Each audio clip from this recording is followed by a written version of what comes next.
నందు ప్రియమైన సహోదరి సహోదరులకు యేసుక్రీస్తు నామములో శుభములు. దేవుని యొక్క నూతనమైన కృప మీకు కలుగునుగాక. ఈరోజు దేవుడు మనకిచ్చిన మాట 10వ కీర్తన 4వ వచనం. దుష్టులు పొగరెక్కి యెహోవా విచారణ చేయడానికి కొందరు, దేవుడు లేడని వారెల్లప్పుడూ యోచించుదురు. ఈ మాటలు కీర్తనకారుడు తెలియజేస్తున్నట్లుగా మనము చూడగలం.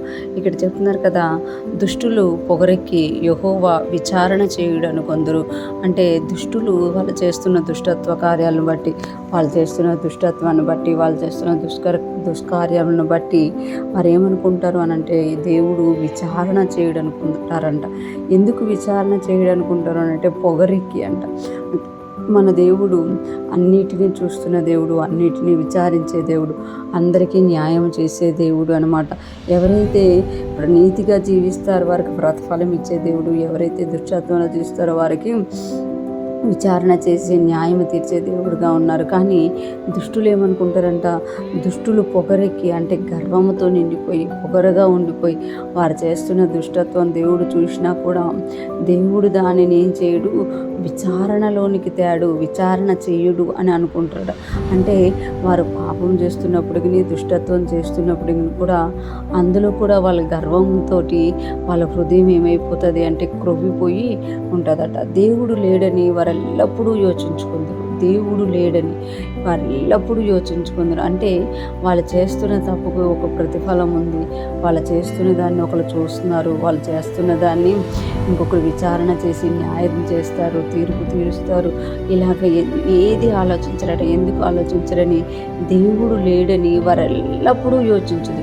దేవుడు లేడని అంటే దేవుడు అనేవాడే భూమి మీద లేడు అనుకొని వాళ్ళ దుష్టకార్యాలు, దుష్టత్వం చేస్తుంటారంట. ఇంకొకటి, దేవుడు లేడని వారెల్లప్పుడూ యోచించుదురట.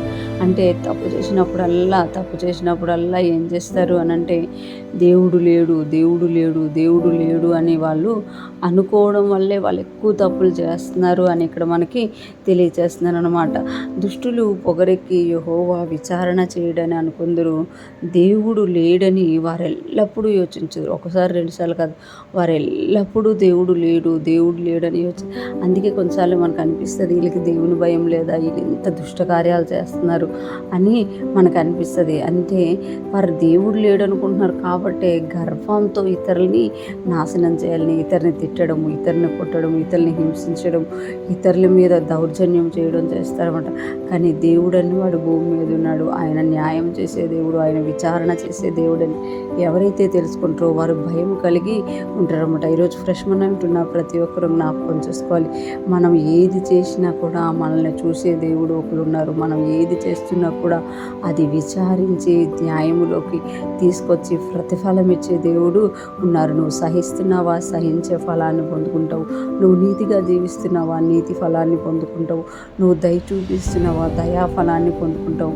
ఒకవేళ దేవుడు చూడట్లేదులే అనుకొని దుష్టుల్లాగా జీవిస్తున్నామా, అది కూడా దేవుడు చూస్తున్నారు. ఈరోజు ఫ్రెష్ మనం వింటున్న ప్రతి ఒక్కరూ కూడా మన దేవుడు చూస్తున్నాడు. మనం చేసే ప్రతిదానికి జవాబిచ్చి ప్రతిఫలం ఇచ్చే దేవుడు ఉన్నాడు అని మనం యోచించుకొని మనం నడిచినప్పుడు మనం గొప్ప వాటిని స్వతంత్రించుకుంటాం. దేవుడు మనల్ని అందరినీ దీవించునుగాక. ఆమేన్.